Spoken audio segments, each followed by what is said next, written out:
5 жастағы бүлдіршіндіге айуандық жаса басқан қатыгездікпен өлтірген 3 айлық нәрестеге өзінің туған әкесі зорлық көрсеткен. 34 жастағы азғын өзінің немере қарындасын жүкті қылып қойды. 7 жасар баланы 7-ші сыныптың 3 оқушысы жабылып бірнеше рет мектептің дәретханасында зорлаған. Апта бұрын ауылдағы каналдан 9-шы сыныпта оқитын өрімдей қыздың денесі табылған бұл. Жас жігіт сыртта ойнап жүрген қызды көп қабатты үйдің подъезіне кіргізіп қорлаған деп отыр. Маған маза бермейді. Жас бұтақтың абайсыз шабылғаны. Кінәсізге кісеннің тағылғаны. Әлдегімнің лақтырған кесегінен, әлдегімнің әйнегі шағылғаны. Маған маза бермейді. Сейілмейтін уайымның қара түні. Есігімді бейуақыттың қағатыны. Мен жақсы етік алуға барған сайын, бір кедейдің аяғы тоңатыны. Маған маза бермейді. Абайсызда құлайтын жардан құлын, қасіреттер, көз жастар тамған бұрын, жетім ұлдың алдында байқаусызда еркелетіп баламды қалғандығым. Маған маза бермейді.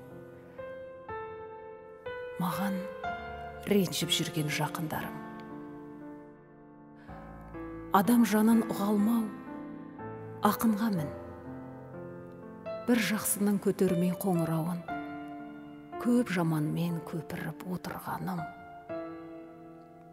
Маған маза бермейді. Өмір сүріп жатқаным құр өтірік. Бейдің қызмет қылғаны құл отырып. Жоқшылықтан өртенген сәбилерді, жоқтай алмағандығым тұл өкіріп, маған маза бермейді. Суық мұңға ыстық жас тиетіні, суық сөзге жанымның күйетіні. Мен әлдегім жайлы ойлап басқа ендікте. Мені әлдегім басқа ендік сүйетіні. Маған маза бермейді.